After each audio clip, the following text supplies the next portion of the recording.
So you're here in Comic-Con. Have you been here before? Yeah, last year for half an hour. What happened in that half hour? We revealed the car.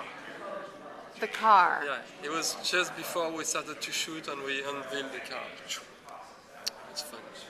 I mean, how do you feel about this place and what it is and who the people are here and, You know, it's and this hard whole for me. event? I was just saying to the person who accompanied me that been asked this question and I didn't have time to go there. And many people, I will do that right after. I mean, it's exciting to be here. You should totally go on the floor. Yeah, and see want all to. the good I will. artists. I just arrived yesterday night, so. But I've been in in Mocha, which is much smaller, and it's exclusively a comic book. It's not movies. But I know this type of crowd, and I'm quite friendly with it. I would say I'm more connected with the independent comic book world, which absolutely. is quite different than the superhero comic book world. But I like the dedication of people. It's kind of insane, but funny. So how did the aesthetic of the Green Hornet comic book affect the way that you shot your movie? The visual approach? The costume, I mean, I'm sorry, it's a silly answer. I mean, the Green Hornet is not only a comic book, and it was first a radio show, then a miniseries and comic books, and then other TV show from the 60s with Bruce Lee. So it's as multiform. I think the tone is different than the general superhero movies in the sense that Bruce Lee doesn't have the vocation to save the world. I mean, it comes later, but in the beginning, he just want to prove to himself that he is worth something. So that's why he became a vigilante. So that's a different motive, and that's what drove me to do it. And now the comic book themselves, some are great. I didn't think too much of reproducing the visual quality of the comic book, but I think the way I shoot things works well, and the way the fights are a little sort of hyper-realistic are something that connects to the comic book world. And the conversations that you've been having with the studio about the editing and the final look of the film, can you explain to me a little bit what your discussions have been about and how they've been resolved? We watch, every week we have a meeting, we watch how the editing is going, and we talk about it, and everybody writes their notes, and I think the movie improves this way. So it's about pacing, it's about character, and concerning the look, we work very, very precisely on the short sequence we're going to show today using 3D, and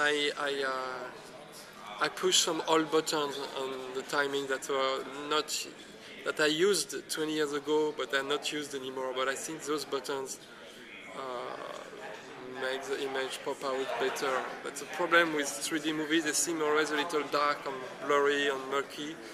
And I think we find a very good way to combat that. So, did you have mixed feelings about 3D? Not at all. I always loved 3D. Because there's an interesting semi-backlash going on now. It's yeah, almost as if the studios have gone too far with it as a marketing technique, you know? Yeah, I mean, it's a nice thing for people to talk about, I guess.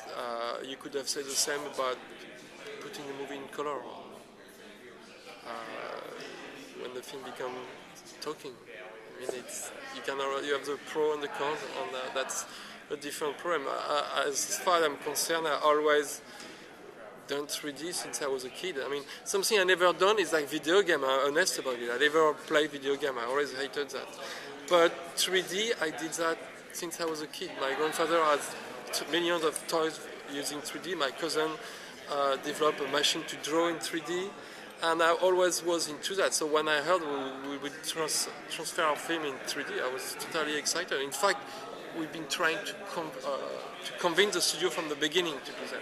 So it's Would not like a marketing. Would you have preferred to shoot it that way in the first place, though? Well, maybe. I mean, it's not something that was offered to me. So I won't say now why I would have preferred to shoot it. Because nothing you can do about that now, yeah. But the transcription in 3D allow a very precise control of how you play with the dimension, and we're really gonna play in a fun way. But sometimes, like Alice in Wonderland, which is a beautiful film. I mean, in many ways, there are a lot of good, strong elements about it. But the 3D made it look weird to me. I didn't like it the way it looked. Did you like it? Yes, I like the 3D of it. It didn't bother you? No, I thought it was pretty good. All right, all right. And tell We me. have different opinion, but I think some people say movie is about two dimension, and some people have, some people prefer black and white because they think it's better for close up, it's better for emotion, but it's personal. But I think the overall direction is going toward 3D. It is. Your No opinion. question about it. My last train has dream was left in the 3D. station. Yes. I have lucid dream and I analyze my dream. And seriously, I was looking into a magnifying glasses into a 3D element that I was building. So I'm very much into 3D. It's not something that I consider as a gadget to attract more people.